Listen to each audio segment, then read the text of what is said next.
2025년 동아시아 전역이 숨을 죽였습니다. 일본 남부 해역에서 이상 지각 활동이 연속적으로 관측됐고 세계 지진 연구소들은 난카이 해구를 주시하기 시작했습니다. 그리고 충격은 그 다음에 찾아왔습니다. 정부보다 먼저 움직인 건 일본 국민이었습니다. 부유층은 해외 피난처를 물색했고 전세기 예약과 이주 문의가 폭주하기 시작했죠. 그들이 눈을 돌린 곳, 대한민국. 세계는 지금 한국을 다시 보기 시작했습니다. 그리고 이 질문을 던지고 있습니다. 왜 한국은 늘 먼저 준비되어 있는가? 저는 도쿄에서 태어났습니다. 아버지는 일본 와세다대 출신의 역사학자였죠. 그런데 평범한 연구자가 아니었습니다. 아버지는 늘 말했어요. 우리는 조선을 침략했고 여전히 사죄하지 않았다. 어디서나 그 말을 꺼냈죠. 대학 강단에서, 토론회에서, 심지어 지역 방송에서도요. 그 순간부터였어요. 우리 가족은 더 이상 일본인으로 받아들여지지 않았습니다.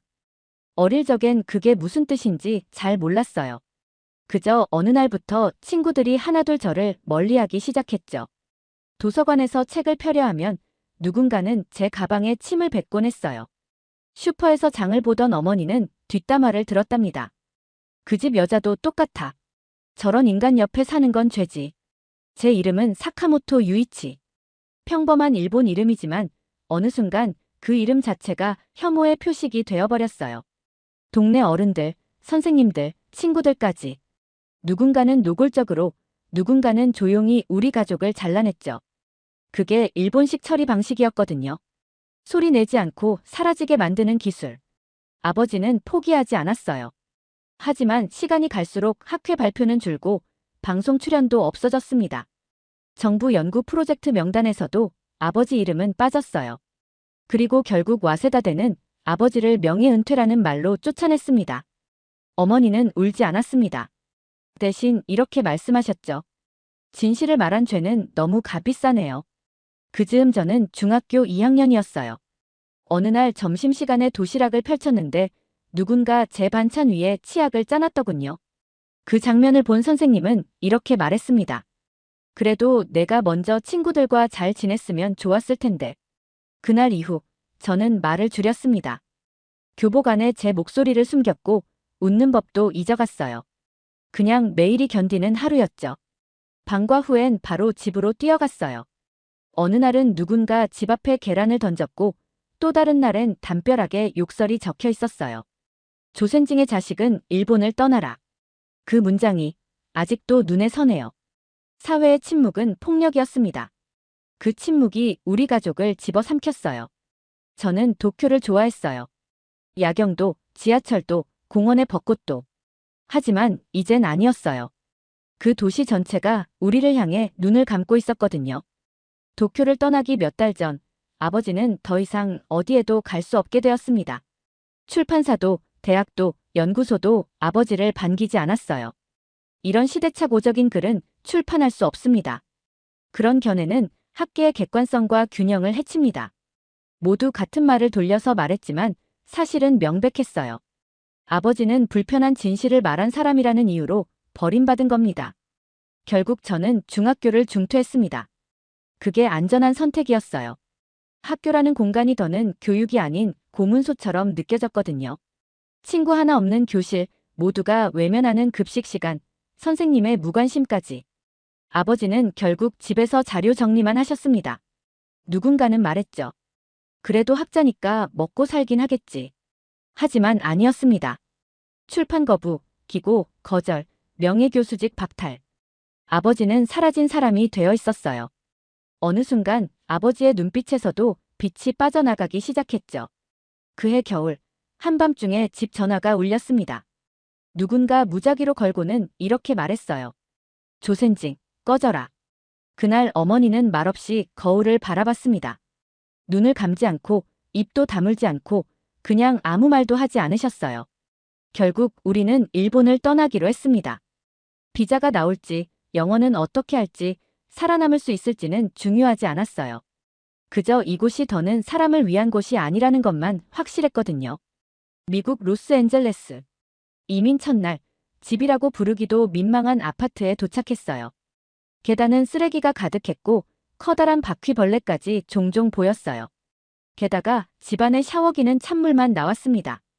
그래도 저는 그곳에서 처음으로 자유롭게 숨을 쉬었어요. 누구도 제 이름을 욕하지 않았고 아무도 아버지를 매도하지 않았죠. 아버지는 영어를 제대로 하지 못했지만 대신 매주 도서관에 가서 미국 역사책을 읽었습니다. 역사를 모르면 나라가 어디로 가는지도 모르니까. 한 문장을 읽는데 오래 걸려도 뜻을 이해하는 속도는 누구보다 빨랐어요. 어머니는 작은 식당에서 일했어요. 손은 금세 거칠어졌고 허리는 늘 굽어 있었죠. 하지만 단 한 번도 일본을 그리워한다는 말을 하지 않았습니다. 어머니가 그립다고 한 건 오로지 사람 대접이었어요. 저는 건축을 공부했습니다.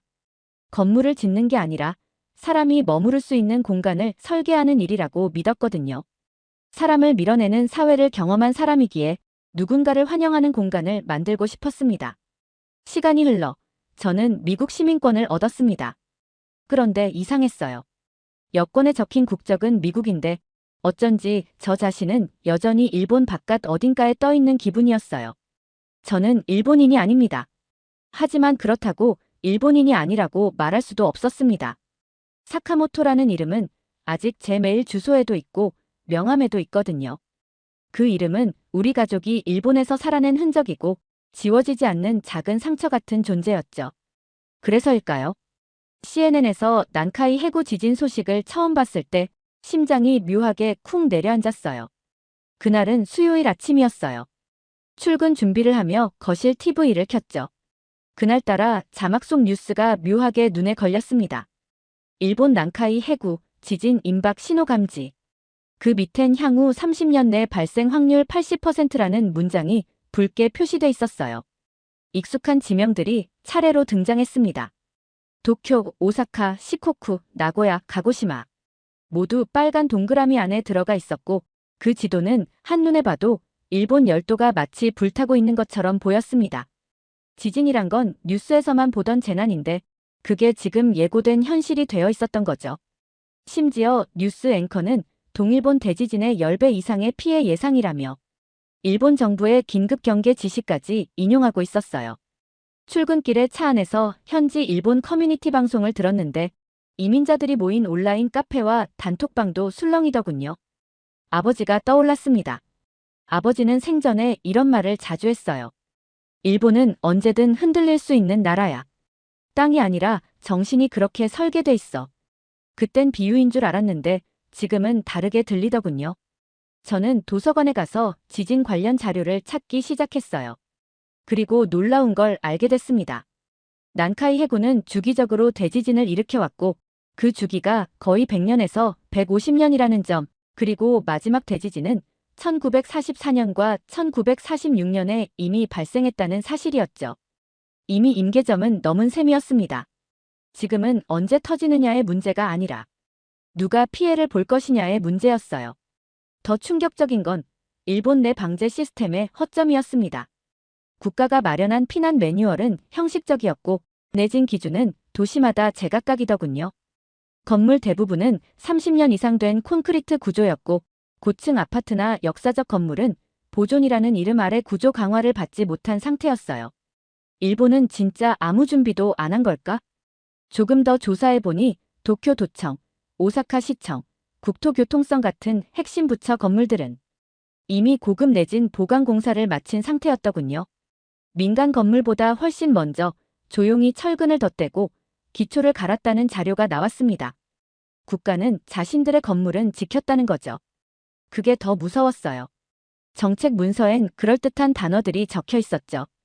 국민의 안전을 최우선으로 다중 대응 매뉴얼 구축, 민관 협력형 시뮬레이션. 하지만 현실은 종이 위에만 존재하는 안전이었어요. 학교에서의 훈련은 한 해 한 번, 직장에서는 지진 대비 교육 자체가 없는 곳도 많았어요. 그날 밤 잠이 오질 않았습니다. 머릿속에 계속 남아있던 건 붉은 일본 열도 지도도 CNN 앵커의 경고도 아니었어요. 그보다는 훨씬 더 오래된, 그러나 생생한 문장 하나였습니다. 사죄 없는 기억은 공포보다 무섭다. 아버지가 마지막으로 쓰신 원고 초안의 첫 문장이었죠. 그 문장은 수십 번 고쳐 쓴 흔적이 남아있었고 형광펜으로 밑줄이 그어져 있었어요. 저는 그 종이를 아직도 갖고 있습니다. 황변이 번진 종이의 감촉, 눌러쓴 필기체의 압력, 그리고 그 안에 담긴 절박함. 아버지는 평생 논문을 쓰셨습니다. 일본 근대화 과정에서의 기억 통제, 식민지 사관의 왜곡, 그리고 피해자가 증발한 교과서에 대해 줄곧 비판했죠. 하지만 일본 학계는 그 글들을 받아주지 않았습니다. 출판사에서는 균형 감각이 부족하다고 했고, 학회에서는 국익을 해치는 주장이라며 배제했어요. 그러던 중 우연히 한국 포털에서 익숙한 이름을 발견했어요. 검색창에 아버지의 이름을 넣었을 뿐인데 수십 개의 결과가 쏟아졌죠. 논문이 한국어로 번역되어 있었고 놀랍게도 한국 방제 개념의 초기 이론적 틀로 인용되고 있었습니다. 사죄 없는 기억은 공포보다 무섭다는 문장은 한 대학의 재난안전학개론 교재에 버젓이 실려 있었고요. 처음엔 믿을 수 없었어요. 일본에서는 금기였던 문장이고 그 글을 썼다는 이유로 아버지는 사회적으로 추방당했는데 어떻게 한국에서는 그것이 이론이 되고 유산이 된 걸까요? 논문의 해설자 중 한 명은 이렇게 썼더군요. 이 글은 일본의 식민지 책임만을 묻는 것이 아니라 위기 속에서 기억을 어떻게 다뤄야 하는가에 대한 인류적 통찰을 담고 있다. 저는 그 문장을 천천히 다시 읽었습니다. 아버지는 언젠가 이런 말씀을 하신 적이 있었습니다. 한국은 기억을 버리지 않았다. 그땐 그냥 하나의 견해쯤으로 들었는데 이제 와서 생각하니 그건 칭찬도 아니었고 비판도 아니었어요. 경고에 가까운 경외감이었죠. 한국은 지진이 자주 발생하지 않는 나라입니다. 그럼에도 불구하고 조기 경보 시스템을 전국에 설치했고 모든 초등학교에 대피 훈련을 정례화했으며 지하철, 고층 건물, 공공기관마다 진동 감지 시스템과 자동 정지 장치를 갖췄더군요. 그 준비가 기술 때문만은 아니라는 걸 알게 되었어요. 그것은 기억에서 시작된 윤리였고 잊지 않겠다는 국민적 다짐이 만든 결과였어요. 그리고 그 이면에는 아버지처럼 말해버린 사람들을 기억하려는 노력이 있었습니다. 일본에선 침묵했던 이름이 한국에선 말하는 이름이 되어 있었어요. 아버지가 평생 외치던 그 문장이 한국에서 현실이 되어 있다는 사실이 너무 벅차서 말을 잇지 못할 정도였어요. 그때 처음으로 이런 생각이 들었습니다. 아버지는 틀리지 않았다. 일본 정부 산하 지진조사위원회가 이례적인 지각 응력 축적을 공식 발표했습니다. 언론은 이를 사실상 지진 대비 단계라고 해석했고 일부 지역에선 비상대피 훈련과 방제 점검이 확대되고 있었어요. 빠르게 움직인 건 일부 부유층과 정보에 민감한 계층이었어요. 국제선 항공권 검색량이 급증했고 항공사 콜센터는 대기 시간이 몇 시간씩 지연된 기사도 보게 되었죠. 이주 컨설팅 업체에도 대만이나 한국으로의 단기 체류 가능성을 묻는 문의가 이어졌다는 보도도 나왔어요. 그런데 그 소식을 전한 일본 보수 언론은 참으로 기이한 제목을 달아놨습니다. 한국은 일본인을 받아주지 않을 것이다. 아니, 받아주는 게 이상한 거 아닌가요? 그동안 일본이 한국에 했던 일을 생각해보세요. 사죄는커녕 교과서에서 침략이라는 단어조차 뺐고 위안부 문제에선 자발적이었다는 궤변을 반복했으며 독도는 여전히 일본 땅이라고 우기고 있잖아요. 그런데 이제 와서 한국이 일본인을 받아주지 않을 것이라고 말하다니요. 이건 걱정이 아니라 비난이었습니다. 우리를 도와주지 않을 것이다가 아니라 우리가 받아야 마땅한 걸 왜 안 주느냐는 뉘앙스였어요. 일본이 진심으로 사죄한 적 있었나요? 그저 입을 다물고 있었을 뿐이에요. 역사는 침묵 속에서 왜곡되었고 피해자는 망각 속에서 삭제됐죠. 저는 일본 언론의 그 태도가 무례를 넘어선 교만이라고 느꼈어요. 더 웃긴 건 그 와중에도 일본 내 댓글창에선 이런 말이 나오고 있었다는 겁니다. 한국이 우리를 거절한다면 그건 배은망덕이다. 우린 세계 3위 경제대국인데 너무 자존심 상한다. 그 자존심이 지금 누가 구해달라고 해야 할 처지인지조차 깨닫지 못하게 만들고 있었어요. 미국 현지 뉴스에서도 이런 일본 사회의 반응을 다뤘습니다. 일본은 아직도 스스로를 피해자라 믿는 것 같다. 해설자의 말은 날카로웠고 저는 그게 외부인으로서 보기에도 너무 정확하다 느꼈습니다. 도쿄에 있는 친척 한 명은 카카오톡을 깔아뒀다고 하더군요. 그들은 한국을 대피소로 보고 있었어요. 그게 어떤 의미인지조차 모르면서요. 그날 저녁 유튜브에 들어가 보니 이미 일본인 난카이 지진 대비 영상이 쏟아져 있었습니다. 한국, 대만 입국 시 준비해야 할 것들. 한국, 대만 장기 체류 가능한 지역. 일본인이 지진 시 대피할 수 있는 나라 순위. 심지어 한국 내 일본인 혐오 대응법 같은 영상도 있었어요. 이건 도망이었어요. 그리고 그 도망 앞에서도 일본은 여전히 자기 위치를 착각하고 있었죠. 저는 한국인들이 이 상황을 어떻게 보고 있을까가 궁금해졌습니다. 트위터와 유튜브, 포털 사이트를 뒤졌어요. 한국어로 일본 지진 가능성이라는 키워드를 넣자 관련 뉴스와 영상들이 쏟아졌죠. 그리고 그 밑에 달린 댓글들에 저는 눈을 의심했습니다. 그래도 일본 국민 피해는 없었으면 합니다. 정치는 미워도 사람은 지켜야죠. 지진은 누구에게나 재앙입니다. 일본 국민의 안전을 빕니다. 처음엔 조작 댓글인가 싶었어요. 하지만 스크롤을 내릴수록 그건 아니었죠. 수천 개의 댓글 대부분이 걱정으로 가득했어요. 혼란스러웠습니다. 아니, 이해되지 않았다는 표현이 더 정확할지도 몰라요. 어릴 적부터 이렇게 배우며 자랐거든요. 일본은 세계 2위의 경제대국이고 한국은 일본에게서 도움받았던 나라라고. 그건 철저히 왜곡된 교과서 속 이야기였어요. 일본은 도움을 준 게 아니라 빼앗고 지배했죠. 수탈과 억압의 기억을 남긴 나라예요. 그런데도 그 피해의 역사를 가진 한국 사람들이 지금은 일본 국민의 안전을 걱정하고 있다는 사실. 생각해보면 제가 살던 도쿄의 교과서에는 강제징용, 위안부, 독도 분쟁 모두 양국 간 이견 정도로 처리돼 있었어요. 그런데 그 이견의 피해자가 지금 가해국을 위해 기도하고 있는 겁니다. 어떻게 이럴 수 있죠? 그날 이후 저는 한국 커뮤니티를 더 찾아보기 시작했어요. 그중 하나가 가장 인상 깊었죠. 우리는 과거를 기억하되 복수를 선택하진 않을 겁니다. 저는 그 문장을 몇 번이고 다시 읽었습니다.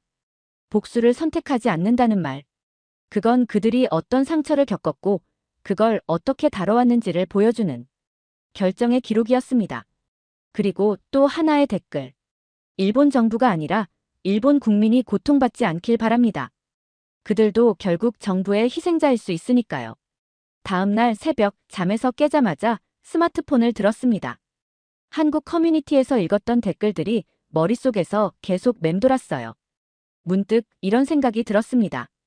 일본 바로 옆에 있는 한국은 과연 얼마나 준비돼 있을까? 그동안은 크게 관심을 두지 않았던 질문이었죠. 그래서 무심코 검색창에 한국 지진 대비 시스템을 입력했는데 그 결과는 생각보다 훨씬 더 체계적이고 충격적이었습니다. 서울시청 홈페이지에는 지진 대피 훈련 결과 보고서가 공개돼 있었고 전국 각 시도별로 내진 설계 강화 공지와 건물별 진동 감지 시스템 현황이 한눈에 보기 좋게 정리돼 있었습니다. 한국은 지진이 거의 나지 않는 나라임에도 지진 대피 교육을 초등학교부터 시행하고 있었고 아파트 단지마다 비상용 손전등과 방독면을 구비한 곳도 있었어요. 심지어 서울 지하철은 진도 6 이상 진동을 감지하면 자동으로 열차를 정지시키는 시스템까지 구축되어 있었습니다. 놀라운 건 이런 시스템이 단순히 기술로만 이뤄진 게 아니라는 거였어요. 한국은 늘 위기의 한복판에 있었던 나라였고 그 위기 속에서 살아남기 위해 준비를 본능처럼 익혀온 민족이었어요. 역사를 보세요. 6.25 전쟁이 터진 그 혼란 속에서도 사람들은 다리를 놓고 식량을 나르고 산속에 병원을 만들었죠. 전쟁 중에도 학교가 열리고 아이들이 책을 들고 수업을 들었어요. 한국은 강하지 않았지만 버티는 데는 세계 최강이었어요. 그건 숫자로 측정되지 않는 힘이었죠. 그에 비해 일본은 뭐였을까요? 정권은 바뀔 때마다 정책을 뒤집었고 방제 예산은 해마다 깎였으며 지진 매뉴얼은 시민의 참여 없이 관청 내 문서에만 존재했죠. 일본은 잊음으로써 안심했고 한국은 기억함으로써 대비했어요. 그 차이가 지금 사람들의 생사를 가르는 기준이 될 수도 있다는 걸 그제야 깨달았습니다. 그리고 또 하나, 제가 가장 놀란 건 바로 시민들의 역할이었어요. 영상 하나에서 어떤 한국 시민이 이렇게 말하더군요. 국가가 대비하지 않으면 우리가 해야죠. 결국 살아남는 건 사람이지 제도도 아니고 정치도 아니잖아요. 저는 한참을 그 영상 앞에 멈춰 있었습니다. 왜냐면 그 말이 아버지가 생전에 했던 말과 완전히 같았기 때문이에요. 국가는 결국 사람들의 기억 위에 세워지는 것이다. 그날 밤 저는 한국이라는 나라가 기술이나 경제가 아니라 기억을 다루는 방식에서 이미 일본보다 훨씬 앞서 있음을 깨달았어요. 한국은 강했습니다. 경제력도 기술력도 국민들의 집단적 의식도. 그런데 일본은 그 사실을 받아들이지 않았죠. 아니, 무시하는 쪽을 택했어요. 그리고 그 무시의 방식은 언제나 침묵과 배제였어요. 어릴 적부터 저는 일본에서 태어난 일본인이었지만 조센징 자식이라는 말을 매일 들었어요. 정확히는 너희는 일본을 욕되게 만든 부끄러운 피라는 식이었죠. 제가 직접 그랬던 것도 아닌데 말이에요. 단지 아버지가 일본은 사죄하지 않았다는 학문적 견해를 가졌다는 이유만으로 우리는 학교에서, 동네에서, 그 어떤 공동체에서도 배척당했어요. 일본 사회는 조용해 보이지만 실은 무서우리만치 동조와 동질성을 강요하는 사회예요. 조금이라도 다르면 튀는 사람이 되고 튀는 사람은 곧 잘라내야 할 이상한 존재로 분류됩니다. 일본인들은 그 진실을 원하지 않아요. 듣고 싶어 하지 않는 진실은 그저 불편한 불화로 간주될 뿐이었어요. 그러니 지금 한국을 향한 그들의 태도도 이해가 됐죠. 입으로는 한국은 우리를 받아주지 않을 것이라 말하지만 속으론 누구보다 알고 있는 거예요. 한국이 훨씬 더 나은 선택지를 가지고 있다는 걸. 그러니 더 겁나는 거죠.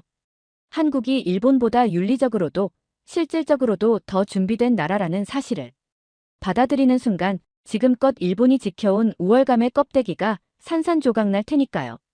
하지만 지금 그 모든 게 하나씩 무너지고 있었어요. 그래서일까요? 이제는 저도 궁금해졌어요. 제가 피해자였던 시간 속에서 진짜 가해자는 누구였는지 말이죠. 미국에서 살다 보면 한국과 일본은 자주 묶여서 이야기됩니다. 아시아의 선진국, 기술 강국, 민주주의 국가들. 서구 언론은 두 나라를 늘 한 문장 안에 넣어요. 심지어 CNN에서는 한일 관계 긴장 같은 보도조차 동아시아 형제 간의 다툼으로 가볍게 다루더군요. 하지만 저는 알고 있었어요. 그건 전혀 형제의 문제가 아니라는 걸요. 그건 가해자와 피해자, 무책임한 침략과 버텨낸 생존의 역사였다는 걸요. 미국 내 일본 커뮤니티는 여전히 자신들이 리더라고 생각해요. 가끔 나오는 경제 순위, 노벨상 수상자 1명, 여기에 일본 문화는 정갈하다는 뿌리 깊은 인식까지 곁들이며 한국을 은근히 아래로 보죠. 그런데 현실은 전혀 달라요. 그날은 뉴욕시청 앞에서 열린 도시 재생 포럼이 열리던 날이었어요. 점심시간 무렵 같은 프로젝트에 참여 중인 건축사무소 동료들과 간단히 커피를 마시며 이런저런 얘기를 나누고 있었죠. 미국인 동료가 무심하게 말하더군요. 요즘 일본보다 한국이 더 앞서가지 않냐? 반도체도 걔네가 다 만들고 자동차도 요즘 다 현대잖아. 거기까진 그러려니 했는데 또 다른 친구가 대뜸 이러는 겁니다. 난 진짜 서울 가보고 싶어. 도쿄보다 재밌을 것 같아. 음식도 더 다양하고 음악은 말할 것도 없지. 요즘은 한국 드라마 때문에 한국어 배우는 애들도 많더라. 전 그냥 조용히 웃고 말았어요. 그런 이야기는 요즘 흔하니까요. 미국에서조차 한국은 더 빠르게, 더 강하게 자리 잡고 있어요. 물론 일본도 여전히 정갈한 문화, 질서, 애니메이션 같은 상징성을 갖고 있죠. 하지만 그건 과거형의 인상이고 지금 이 순간 세계인이 실제로 체감하는 건 삼성 반도체, 현대차, K컬처, 서울의 스마트 도시 인프라였어요. 그리고 결정적으로 요즘은 한국이 더 대단하다는 말이 미국의 젊은 세대 사이에선 완전히 보편화됐다는 걸 깨달았죠. 어릴 적 저는 아버지를 이해하지 못했습니다. 교과서엔 나오지 않던 이야기, 뉴스에선 절대 다루지 않던 말을 아버지는 거리낌 없이 꺼냈거든요. 침묵은 범죄다. 기억은 그 사회가 살아있다는 증거다. 그런 말을 들을 때마다 저는 두려웠어요. 학교에서 그 말을 흉내냈다가 도시락이 뒤집힌 적도 있었고 친구 부모가 우리 집에 전화해 항의했던 적도 있었죠. 그냥 조용히 살면 안 돼요? 그게 제가 아버지께 드렸던 말이었습니다. 제가 피하고 싶어 했던 그 신념들이 어쩌면 지금 이 상황에서 가장 필요한 것이었다는 걸 뒤늦게 깨달았으니까요. 지난 며칠 동안 저는 한국 포털 사이트를 수없이 들락날락했습니다. 그런데 댓글 수만 개를 뒤지면서 알게 되었죠. 이건 단지 누군가가 쓴 문장이 아니라 한국 사회 전체의 정서라는 걸요. 서재 책장 맨 아래 칸에서 아버지의 노트 하나를 꺼냈습니다. 손때 묻은 커버, 구겨진 모서리. 국가보다 먼저 구할 것은 사람이다. 기억은 감정이 아니라 책임이다. 진짜 강한 나라는 자기 죄를 잊지 않는 나라다. 저는 이제야 이해합니다. 아버지는 반일주의자가 아니었습니다. 아버지는 돌아가시기 전까지 단 한 번도 나라를 욕한 적이 없었어요. 욕한 건 사람을 외면하는 사회였죠. 그 신념이 지금 한국에서 실현되고 있었습니다. 세계 최고 수준의 방제 시스템을 갖춘 한국, 피해를 입을 수도 있는 가해자를 먼저 걱정하는 사람들. 그리고 모든 것을 잊지 않고 묵묵히 준비하는 국민들. 그건 누가 봐도 강한 나라였습니다. 지금 이 순간 저는 아버지를 존경하게 되었습니다. 그리고 그 신념을 지켜낸 한국이라는 나라를 제대로 바라보게 되었죠. 그리고 묘하게 마음이 놓였습니다. 이름도 남기지 않고 사라졌던 아버지의 철학이 어딘가에서 꽃을 피우고 있다는 사실만으로도요. 저는 한국에 가지 않아도 알 수 있어요. 뉴스와 댓글, 다큐멘터리 속 사람들, 그리고 그들이 보여준 일상의 태도 속에 이 나라가 어떤 정신으로 여기까지 왔는지 느낄 수 있었으니까요. 한국은 자신들을 무너뜨린 적을 기억하면서도 그 국민까지 증오하지 않았습니다. 비극을 껴안고도 복수를 선택하지 않았고 복수를 하지 않으면서도 절대 잊지도 않았습니다. 그들은 피해자였지만 스스로를 불쌍하게 만들지 않았고 그 기억을 윤리로 승화시켰어요. 국가가 국민을 교육했고 국민은 공동체를 지켰으며 그 공동체는 다시 다음 세대를 준비시키고 있었습니다. 어릴 적 저는 일본에서 아버지를 창피하게 여기는 친구들을 봤고 다수에 묻혀 사는 법을 배웠어요. 하지만 한국을 보며 알게 되었습니다. 때로는 외로워도 맞는 길을 가는 게 진짜 용기라는 걸요. 저는 일본인으로 태어났지만 그 과거를 숨기지 않기로 했어요. 누구에게 사죄하겠다는 게 아니라 그 기억을 기억된 채로 살아가겠다는 다짐입니다. 어쩌면 아버지가 남긴 유산은 논문이 아니었는지도 몰라요. 그건 기억을 외면하지 않는 태도였습니다. 두 번째 사연 시작합니다. 세계 최전방에서 국가 생존 전략을 연구해온 세계은행 글로벌 생존 회복 전략 수석 연구원. 그가 22년간 분석해온 수백 개국 중 단 하나의 나라 앞에서 고개를 숙였습니다. 그는 경악했습니다. 모든 나라가 무너져도 이 나라는 꺾이지 않는 이유가 있습니다. 그리고 저는 그 충격적인 비밀을 직접 보았습니다. 수십 번 망해야 했던 나라, 수없이 사라졌어야 했던 민족. 하지만 한국은 총도 없이 칼도 없이 세계를 이긴 생존 신화를 써내려갔습니다. 적을 죽이는 대신 동료를 살리고 싸우면서도 절대 등을 보이지 않는 민족. 대체 무슨 사연인지 오늘 사연 바로 시작하겠습니다. 리처드 그린웰입니다. 세계은행 글로벌 생존 회복 전략 수석 연구원으로 22년째 근무하고 있지요. 임무는 간단합니다. 위기에 처한 국가들이 어떻게 붕괴되지 않고 생존하는지, 무너진 경제가 어떻게 다시 일어서는지를 연구하는 일이죠. 전쟁, 금융위기, 자연재해, 사회붕괴. 온갖 국가적 재난 속에서 살아남는 메커니즘을 분석하는 게 제 직업이었어요. 아프리카부터 중남 및 동유럽까지 수많은 위기의 현장을 돌아다니며 생존 방정식을 풀어왔죠. 그래서인지 저는 국가의 생존 능력을 판단할 때 객관적인 지표와 데이터를 가장 신뢰하는 사람이었습니다. 한국. 이 나라의 생존 지표를 처음 분석한 건 7년 전이었어요. 결과는 충격적이었습니다. 출산율은 세계 최하위, 자살률은 OECD 1위, 청년 실업률은 고공행진. 거기다 치솟는 부동산, 심각한 교육 격차, 최악의 노인 빈곤까지. 국가 생존력 측정 시스템으로 볼 때 이 나라는 고위험군이었어요. 생존 전문가로서 솔직히 말하자면 이쯤 되면 사회 시스템 붕괴가 임박한 것으로 판단하는 게 정석이었죠. 그런데 말입니다. 기이했어요. 한국은 붕괴되기는커녕 더 강해지고 있었거든요. 매년 수출 순위는 올라가고 기술력은 독일과 일본을 위협하고 문화적 영향력은 전 세계로 확장되고 있었습니다. 이건 생존 이론으로 설명이 안 됩니다. 워싱턴 본부 회의에서 한 동료가 고개를 저으며 말했죠. 우리 모델로는 한국은 이미 사회적 피로도가 임계점을 넘어 붕괴 단계에 진입했어야 해요. 그런데 오히려 회복력이 강화되고 있다고요? 그 말을 듣고도 쉽게 동의하지 못했어요. 만약 그게 사실이라면 이건 회복력의 문제가 아니라 우리가 아직 발견하지 못한 새로운 생존 메커니즘이 작동하고 있다는 의미일 수도 있으니까요. 그래서 결심했습니다. 직접 현장에 가보자. 시스템 이상이라고만 단정 짓지 말고 눈으로 보고 발로 확인하자. 수치 뒤에 숨은 한국만의 생존 전략을 파헤쳐보자. 어느 겨울 아침 인천공항에 도착했죠.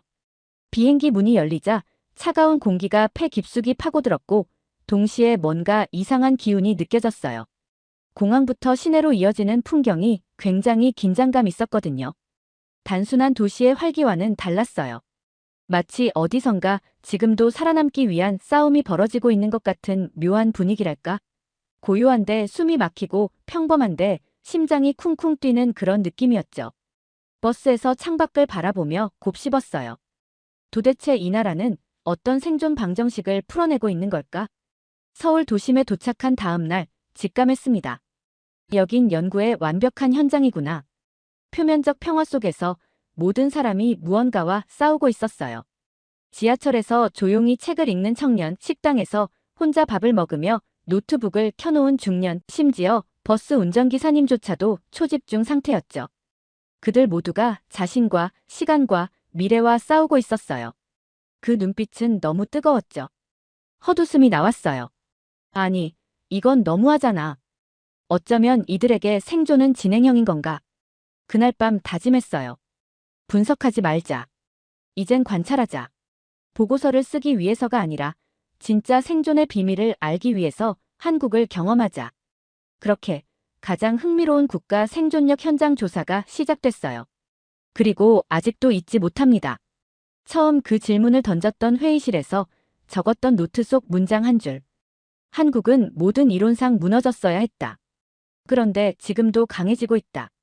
서울에 도착한 첫날 밤을 거의 뜬 눈으로 보냈어요. 한국은 데이터로 보던 위기의 나라가 아니었습니다. 다음 날 아침 의도적으로 이른 시각에 거리로 나가보기로 했죠. 새벽 6시 30분 호텔 근처의 지하철역으로 향했어요. 아직 어두운 하늘 아래서 사람들이 몰려들고 있었습니다. 수트를 입은 회사원, 작업복을 입은 중년 남성, 교복 차림의 학생들까지. 그야말로 사회 전체가 동시에 움직이는 유기체의 모습이었죠. 각자 다른 도구를 들고 각자 다른 목표를 향해 하지만 모두가 같은 시간에 움직이는 거대한 사회적 동기화의 현장이었죠. 지하철을 타자 더욱 확실해졌어요. 사람들은 말을 거의 하지 않았어요. 한 손엔 스마트폰, 다른 손엔 메모장이나 책. 옆자리에 앉은 청년이 손에 쥔 작은 포스트잇에 적힌 글귀를 보고 심장이 철렁했죠. 내가 오늘 포기하면 내일은 존재하지 않는다. 다시 한번 압도당했어요. 위기 지역에서 현장 연구를 많이 했지만 이 정도로 체계적이고 규율화된 생존 메커니즘은 처음 보았거든요. 한국은 국가 시스템 전체가 1분, 1초도 낭비하지 않는 시간 자원의 최적화가 이뤄지고 있었죠. 그런데도 놀라웠던 건 이 치열한 흐름 속에서도 질서가 무너지지 않는다는 점이었어요. 지하철 문이 열릴 때마다 누구 하나 밀지 않고 차례를 지켰고 어르신이 타면 자연스럽게 자리를 양보하더군요. 극도의 압박과 사회적 배려가 동시에 존재하는 나라. 생존 전략 연구자로서 정말 놀라운 관찰이었어요. 이후 서울시청 근처 대형 빌딩가로 향했어요. 출근 시간 막바지였죠. 수천 명이 쏟아져 나오는 그 거리에서 기이한 점 하나를 또 발견했어요. 아무도 뒤를 돌아보지 않았어요. 모두가 앞을 보고 걷고 있었고 고개는 숙여졌지만 눈은 흔들리지 않았죠. 이 사람들은 대체 어떤 집단적 목표를 향해 이토록 정렬되어 있는 거지? 모르게 중얼거렸어요. 그 순간 머릿속을 스쳐간 단어 하나가 있었어요. 역사적 회복력. 과거의 상처와 위기를 딛고 일어서려는 집단적 생존 의지의 표현이었죠. 한국인들은 조용히 그러나 결코 잊지 않고 앞으로 나아가고 있었어요. 그리고 그 회복력을 바탕으로 매일을 살아내고 있었던 거죠. 점심 무렵 한 청소 노동자 아주머니와 잠시 눈이 마주쳤어요. 그녀는 허리를 굽혀 청소기를 돌리며 지나가는 사람들에게 꾸벅 인사를 했죠. 그 모습이 어쩐지 위대해 보였어요. 누구도 주목하지 않지만 이 사회 시스템의 중요한 부분을 담당하며 묵묵히 자신의 역할을 다하는 분이었으니까요. 서울에 머문 지 사흘째 되던 날, 한 고등학교를 방문하게 되었어요. 생존력 연구자로서 교육 시스템은 핵심적인 분석 대상이니까요. 한 국가의 회복력은 결국 다음 세대에게 어떤 기술을 가르치느냐에 달린 법이니까요. 이른 아침 7시 30분, 학교 앞에 도착했어요. 하늘은 아직 어두웠고 도시는 막 깨어나려는 찰나였죠. 그런데 그 학교 앞 풍경은 믿기지 않을 정도였어요. 이미 수십 명의 학생들이 정문 앞에 줄을 서 있었고, 누군가는 책을 들고 있었고, 누군가는 이어폰으로 강의를 듣고 있었어요. 한겨울의 날씨 속에서 그 어린 학생들이 떨면서도 공부하고 있는 광경. 아이들은 미래의 불확실성에 대비하고 있었어요. 극심한 경쟁이라는 환경에 적응하는 법을 배우고 있었죠. 학교 안으로 들어갔어요. 복도에는 조용한 기운이 감돌았고 아이들은 거의 말을 하지 않았어요. 정확히 말하자면 말을 아꼈다는 표현이 맞겠네요. 그들에겐 쓸모없는 대화에 낭비할 자원이 없어 보였거든요. 1교시가 시작되자 수업을 지켜보았어요. 놀라운 집중력이었습니다. 교사의 판서 하나, 설명 한 줄에도 눈을 떼지 않는 모습이었죠. 거기엔 배움의 즐거움이라기보다는 정보 획득의 절박함이 느껴졌어요. 쉬는 시간엔 어떤 학생이 혼자 복도에서 문제집을 풀고 있었는데 옆 친구가 다가와 물었어요. 이거 21번 답 왜 3번인지 알아? 그러자 그 학생은 아무 말 없이 답을 풀이해줬어요. 놀라웠던 건 그 다음이었죠. 풀이를 들은 학생이 웃으며 말했어요. 덕분에 살았다. 살았다라는 단어가 충격이었어요. 문제 하나 풀어내는 게 평가가 아닌 생존의 문제로 인식되는 그들의 사고방식. 이건 내가 연구해온 다른 어떤 나라의 교육 시스템에서도 보지 못한 독특한 코드였어요. 한국의 교육을 무조건 이상적으로 볼 생각은 없습니다. 오히려 그 안에서 너무 많은 압박과 스트레스가 존재함을 관찰했으니까요. 하지만 그럼에도 불구하고 이 시스템이 만들어내는 결과는 놀라웠어요. 위기에 빠르게 적응하고 극한 환경에서도 성과를 내며 집단적으로 문제를 해결하는 능력. 그들은 누군가가 시켜서가 아니라 스스로 이 게임에 참여하고 있었어요. 한국의 학생은 수동적이지 않았어요. 살아남기 위해선 더 나아가야 한다는 본능적 인식이 내면화되어 있었죠. 그리고 놀라운 건 그 극한의 경쟁 속에서도 그들은 서로를 챙기고 있었어요. 누가 뒤처지면 자료를 보내주고 모르는 걸 물으면 가르쳐주는 분위기. 제가 연구해온 이론으로는 설명이 안 되는 현상이었어요. 보통 자원이 제한된 환경에서는 협력보다 경쟁이 우세한 법인데 이들은 경쟁하면서도 협력하는 모순된 전략을 구사하고 있었죠. 그날 학교를 나서며 마음이 무거웠어요. 이렇게 어린 나이부터 압박을 느끼며 자라는 세대가 과연 건강한 사회를 만들 수 있을까 걱정도 됐죠.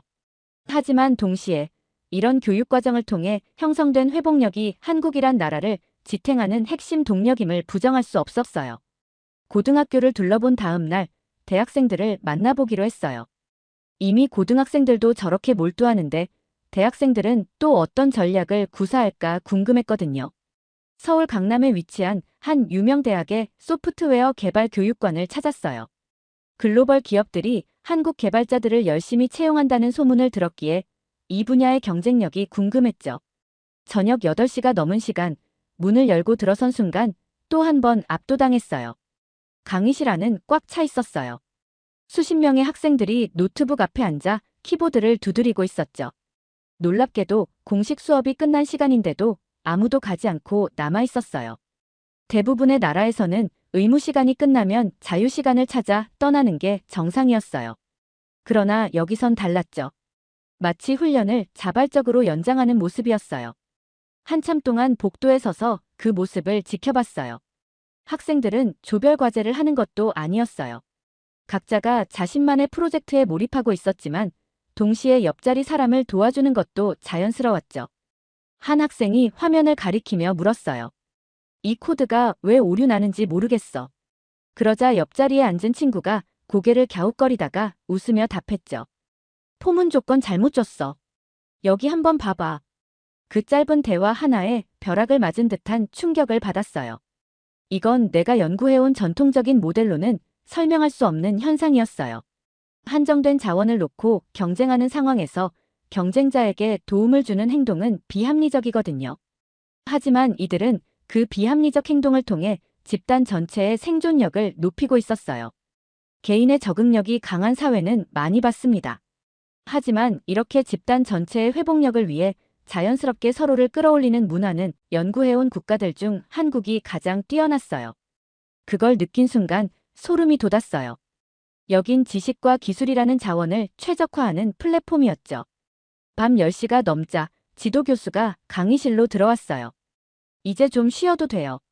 학생들에게 그렇게 말했지만 아무도 자리에서 일어나지 않았어요. 오히려 더 집중하는 눈빛이더군요. 지도 교수와 짧게 대화를 나눌 수 있었어요. 이렇게까지 해야 하나요? 조심스럽게 묻자 그 교수는 담담하게 웃으며 대답했죠. 글로벌 환경은 변명을 용납하지 않습니다. 우리가 속도를 늦추는 순간 세계는 우리를 뒤처지게 만듭니다. 그래서 학생들은 알게 된 겁니다. 함께 발전하지 않으면 모두 도태된다는 걸요. 그 말을 듣는 순간 가슴이 뜨거워졌어요. 여기 있는 학생들은 코딩을 배우는 게 아니었어요. 글로벌 환경에 적응하는 법을 배우고 있었죠. 하루라도 쉬면 뒤처진다는 위기의식. 그러나 뒤처진 동료를 절대 버리지 않는 협력 정신. 그 두 가지가 동시에 존재하는 곳. 그게 바로 한국의 메커니즘이었어요. 여긴 뭔가 다르다. 정말 다르다.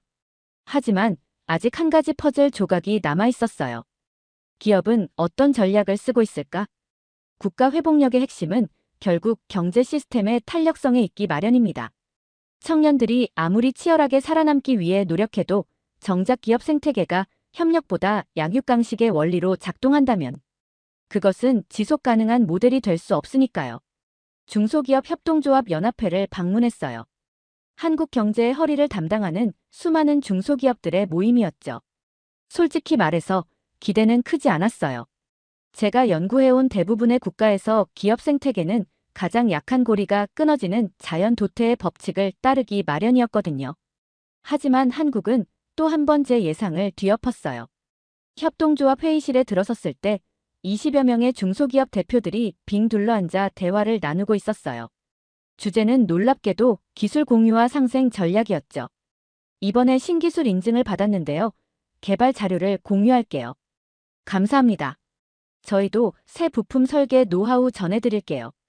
귀를 의심했어요.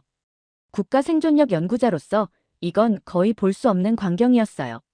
일반적인 이론에서 기업들은 독점적 기술과 정보를 통해 경쟁 우위를 확보하려 하는데 이들은 그 귀중한 자원을 자발적으로 공유하고 있었거든요. 끝나고 한 대표에게 다가가 물었어요. 왜 이렇게까지 서로 도우시나요? 경쟁사의 기술을 공유하면 자사의 경쟁력이 떨어지지 않나요? 그 대표는 잠시 웃더니 이렇게 답했죠. 경쟁이요? 물론 경쟁합니다. 하지만 우리나라에선 한 기업이 무너지면 연쇄 도미노처럼 모두 위험해져요. 우리는 너무 많은 위기를 함께 겪어왔거든요. 혼자만 살아남는 전략은 더 이상 효과적이지 않다는 걸 깨달았어요. 이들은 단순한 경영 전략이 아니라 역사적으로 형성된 집단 생존 지혜를 실천하고 있었어요. 무수한 위기, 전쟁, 금융위기, 글로벌 경쟁들을 거치며 개별 기업의 생존보다 생태계 전체의 생존이 더 중요하다는 교훈을 체득한 거죠. 그것이 한국 기업들의 이상한 DNA였어요. 극심한 경쟁 속에서도 공생의 법칙을 잊지 않는 것. 그날 저녁 한 중소기업 공장을 견학하게 되었어요. 결코 럭셔리하지 않은 환경이었지만 직원들은 놀라운 집중력으로 일하고 있었습니다. 그리고 공장 한쪽 벽에는 커다란 문구가 붙어 있었죠. 혼자 살아남는 성공은 없다. 함께 성장할 때 진짜 경쟁력이 생긴다. 그 글귀 앞에서 한참을 서 있었어요. 대부분의 생존 전략 연구에서는 적자 생존이 기본 원칙인데 한국은 공생적 생존 모델을 개발해낸 거예요. 생각해보면 한국은 수없이 붕괴될 위기를 겪었습니다. 한국전쟁, 군사독재, 외환위기, 글로벌 금융위기. 그때마다 이 나라는 놀라운 회복력을 보여줬어요. 그리고 그 배경에는 바로 이런 묘한 집단적 생존 메커니즘이 있었습니다. 극한의 경쟁 속에서도 공동체를 최우선시한다. 서로 다투지만 위기 앞에서는 반드시 손을 잡는다. 이 특별한 전략을 한국인들은 너무나 자연스럽게 실천하고 있었던 겁니다. 이 나라의 기업들은 경쟁을 게임으로 변질시키지 않는다. 대신 생태계를 강화하는 도구로 활용한다. 그리고 깨달았습니다. 한국은 상생을 통해 함께하는 나라였죠. 그것이 제가 수치로는 절대 설명할 수 없었던 한국의 놀라운 회복력의 비밀이었습니다. 기업인들과의 만남이 끝난 후 서울을 잠시 벗어나기로 했어요. 도시의 복잡한 생존 시스템을 떠나 좀 더 근본적인 곳에서 한국의 회복력 메커니즘을 찾고 싶었거든요. 그렇게 도착한 곳은 경기도 외곽의 한 소도시였어요.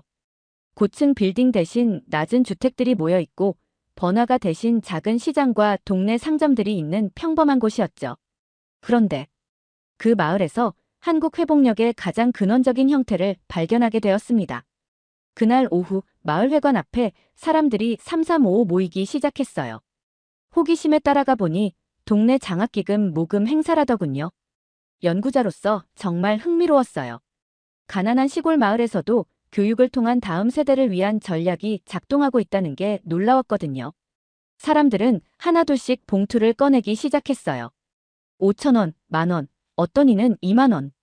큰 돈은 아니었지만 모두가 당연하다는 듯 기부에 참여하고 있었죠. 옆에 앉은 할머니께 조심스럽게 물었어요. 이 돈 어르신 생활에 필요한 거 아닌가요? 그러자 그 할머니는 미소를 지으며 이렇게 말했어요. 나는 학교 못 갔지만 애들은 가야지요. 나보다 똑똑하면 마을이 잘 살게 돼요. 자신의 어려움을 감수하면서도 다음 세대의 능력을 높이려는 의지. 국가 회복력의 가장 기본적이고 강력한 형태였죠. 그리고 더 놀라운 건 그 다음이었어요. 바로 옆에 앉은 젊은 직장인은 이렇게 말했어요. 저도 아직 월세살이에요. 그런데 어릴 때 저도 이런 장학금 받았거든요. 이젠 갚을 차례죠. 가난했던 사람이 또 다른 가난한 사람을 위해 돈을 내는 모습. 그건 세대를 넘어 이어지는 자원의 순환 시스템이었죠. 그 광경은 제가 그동안 연구했던 어떤 경제적 생존 이론으로도 설명이 안 됐어요. 자원이 부족한 환경에서는 보통 이기적 행동이 증가하는 법인데 이들은 오히려 나눔의 크기를 키우고 있었거든요. 나중에 마을 이장님께 여쭤보니 우린 원래 그래요. 정말 간단한 말이었지만 이것이야말로 한국의 놀라운 회복력의 핵심이었습니다. 그날 밤 혼자 마을 앞 벤치에 앉았어요. 화려한 도시는 없었지만 높은 빌딩은 없었지만 깊은 회복력의 지혜가 있었죠. 노트북을 켜고 이렇게 적었어요. 이 나라는 자신의 어려움에 무릎 꿇지 않는 민족이었다. 그리고 옆 사람까지 함께 일으키려는 집단 지성으로 무장한 공동체였다. 그 순간 세계은행에서 개발한 모든 회복력 측정 모델이 의미 없게 느껴졌어요. 그 어떤 수치나 통계도 나눔을 통한 생존이라는 메커니즘을 계량화할 수는 없으니까요. 이날 이후 확신했어요. 한국은 단지 물질적 자원을 공유하는 나라가 아니었어요. 한국은 지혜를 공유하는 나라였다. 그래서 결코 무너질 수 없는 민족이었다. 마을에서 돌아오는 길, 계속 생각에 잠겨 있었어요. 치열한 경쟁 속에서도 상생을 추구한다. 자원이 부족해도 나눔을 실천한다. 한 명도 포기하지 않는다. 이 나라 사람들은 도대체 어디서 이런 전략을 체득한 걸까? 세계 어디를 가도 누군가의 성공은 다른 이의 실패를 의미하고 자원이 제한된 상황에서는 협력보다 경쟁이 우세한 법이었죠. 그게 생물학적으로도 경제학적으로도 자연스러운 법칙이었습니다. 그런데 한국은 달랐어요. 제로섬을 넌제로섬으로 바꾸려는 집단적 노력이 사회 곳곳에서 관찰되었죠. 답을 찾기 위해 한국의 역사 박물관들을 방문하기 시작했어요. 국립중앙박물관에서 고려시대 청자를 보며 놀랐습니다. 이미 1000년도 더 전에 세계 최고 수준의 기술력과 미학을 갖추고 있었던 민족. 이런 문화적 자부심이 현대 한국인의 회복력에 영향을 미쳤을까요? 세종대왕 기념관에서 또 다른 중요한 단서를 발견했어요. 한글 창제의 근본 철학이 누구나 쉽게 배워 지식에 접근할 수 있게 하라는 것이었다니. 600년 전에 이미 지식의 민주화와 공유경제의 씨앗이 뿌려졌던 거예요. 아, 여기 있었구나.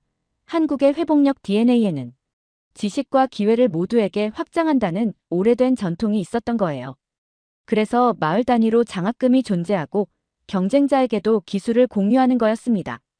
가장 결정적인 이해는 독립기념관과 전쟁기념관에서 왔어요. 일제강점기와 한국전쟁이라는 극한의 위기를 겪으며 이 민족은 함께하지 않으면 모두 사라진다는 집단적 생존 원칙을 형성했던 거예요. 독립운동 당시 농민들이 자신의 쌀을 팔아 독립군을 지원하고 학생들이 용돈을 모아 독립신문을 발행하는 모습들. 그리고 전쟁 중에도 난민들이 서로를 돕고 고아를 입양하고 함께 재건에 나섰던 기록들. 거기서 보았어요. 한국인의 상생 전략은 단순한 이타주의가 아니었어요. 그것은 극한의 위기 속에서 발전된 가장 효과적인 집단 생존 메커니즘이었죠. 함께하지 않으면 나라를 잃고 함께하지 않으면 정체성을 잃고 함께하지 않으면 미래를 잃는다는 것. 그들은 고통스러운 역사를 통해 이 진리를 몸으로 배웠던 거예요. 특히 깊은 감명을 받은 건 6.25 전쟁 당시의 기록이었습니다. 세계 냉전 구도의 최전선에서 하루아침에 모든 것을 잃은 사람들이 서로를 의지하며 살아남은 이야기들. 그 속에서 한국인은 우리라는 개념을 기본 단위로 재정립했던 거예요. 한국 전쟁 참전 용사 한 분을 만났을 때 그는 이렇게 말씀하셨어요. 그때는 아무것도 없었네. 먹을 것도 입을 것도 희망도 없었지. 그런데 우리는 서로 의지하는 법을 배웠어. 그래서 살아남았지. 그 노인의 떨리는 목소리에 역사적 회복력의 비밀이 담겨 있었어요. 개인보다 집단이 우선되어야 한다는 원칙이 세대를 거쳐 전승되어 온 거죠. 그리고 그 원칙이 현대 한국 사회의 가정, 학교, 기업, 국가에 침투해 있었던 겁니다. 우리는 너무 작은 나라였기에 함께해야 했고 너무 가난했기에 서로를 도와야 했다. 그 노인의 말씀이 아직도 귓가에 맴돌아요. 그것이 한국인의 회복력 DNA였던 거예요. 어떤 위기가 와도 무너지지 않는 이유, 모든 통계적 예측을 뛰어넘어 계속 성장하는 이유. 바로 그 특별한 지혜 속에 있었습니다. 어느 날 아침, 강남역 근처를 지나가다 우연히 한 장면을 목격했어요. 출근 시간, 지하도 입구에서 한 남성이 주저앉아 식을땀을 흘리고 있었죠. 제가 연구해온 많은 나라들에서라면 바쁜 출근길의 그런 광경은 무시되기 마련이었어요. 하지만 그 순간 놀라운 일이 벌어졌어요. 한 양복 입은 남성이 달려가 그 남성을 일으켜 세웠고 뒤따라오던 사람들이 하나둘씩 도와주기 시작했어요. 누군가는 물을 건네고 누군가는 경찰에 연락하고 누군가는 외투를 벗어 덮어주었죠. 그렇게 순식간에 그 바쁘고 치열한 아침 풍경 한복판에 집단적 돌봄의 순간이 생겨났어요. 가슴이 먹먹해졌어요. 이 나라 사람들은 자신의 경쟁을 포기하지 않았어요. 그러나 동시에 다른 사람도 외면하지 않았죠. 그건 이론으로 이해할 수 있는 게 아니었어요. 그건 본능 위에 쌓아 올린 집단적 지혜였죠. 함께 살아야 한다. 이 단순한 진실이 이 나라 사람들 안에는 DNA처럼 새겨져 있었어요. 그날 오후 한국 전쟁 기념관을 다시 찾았어요. 전쟁의 잔혹한 기록들 속에서 놀라운 회복력의 증거들을 발견했죠. 한국인은 전쟁 속에서도 학교를 세우고 도서관을 지키고 예술을 포기하지 않았던 민족이었어요. 물리적 생존을 넘어 문화적, 정신적 회복력까지 갖추고 있었던 거예요. 우리는 나라를 잃었을 때도 희망을 버리지 않았다. 기념관 벽에 적힌 그 문구를 보는 순간 더 이상 의심할 수 없었어요. 한국인의 전략은 살아남는 것이 아니었어요. 더 나은 미래를 위해 함께 살아남는 것이 목표였죠. 이 특별한 회복력이 있었기에 가난했던 시절에도 서로를 일으켜 세웠고 IMF 외환위기 때 금반지를 모아 국가 부채를 갚았고 어려울 때마다 손을 잡고 끝끝내 다시 일어났던 겁니다. 생각해보면 너무 당연한 이치였어요. 진정한 회복력은 충격을 흡수하는 능력이 아니라 그 충격을 성장의 기회로 전환하는 능력이죠. 그리고 한국인들은 그 어려운 전환을 집단지성으로 해내고 있었어요. 그날 밤 호텔방에서 스스로에게 이렇게 물었어요. 당신은 지금까지 무엇을 믿어왔는가? 자원이 부족하면 협력은 감소한다. 극심한 경쟁은 이타적 행동을 줄인다. 그렇게 믿어왔던 모든 이론이 한국에서는 무너졌어요. 한국은 약해서 서로 돕는 것이 아니었어요. 강해지기 위해 서로를 포기하지 않는 나라였죠. 조용히 노트북을 열고 다음과 같이 기록했습니다. 한국은 제로섬 생존 게임을 거부했다.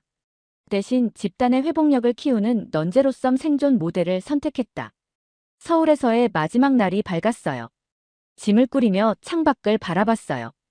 회색빛 도심이었지만 눈엔 그 어떤 수도보다 생명력 넘치게 보였죠. 비행기 시간이 다가오기 전 마지막으로 광화문 거리를 걷기로 했어요. 정신없이 바쁜 출근길, 서로 부딪히지 않으려고 미세하게 몸을 틀어주는 사람들, 길을 묻는 외국인에게 주저없이 다가가는 시민들, 그 모든 작은 움직임 하나하나가 너무 특별해 보였어요. 본능적으로 광화문 광장 한복판에 멈춰섰어요. 그리고 고개를 깊숙이 숙였죠. 감사합니다. 그 말밖에 할 수 없었어요. 알고 있던 모든 생존력 측정 지표들이 부끄러워졌어요. GDP, 사회 안전망, 위기 대응 지수. 그 어떤 숫자도 이 나라의 특별한 회복력을 설명할 수 없었죠. 한국은 수치로 측정할 수 있는 회복력이 아니었어요. 한국은 사람과 사람 사이에 존재하는 보이지 않는 특별한 힘으로 강해진 나라였죠. 무너져야 할 조건을 수십 번이나 이겨낸 나라, 자신의 고통을 다음 세대의 발판으로 바꾼 나라, 혼자가 아니라 함께 살아남기를 선택한 나라. 그게 바로 한국이었어요.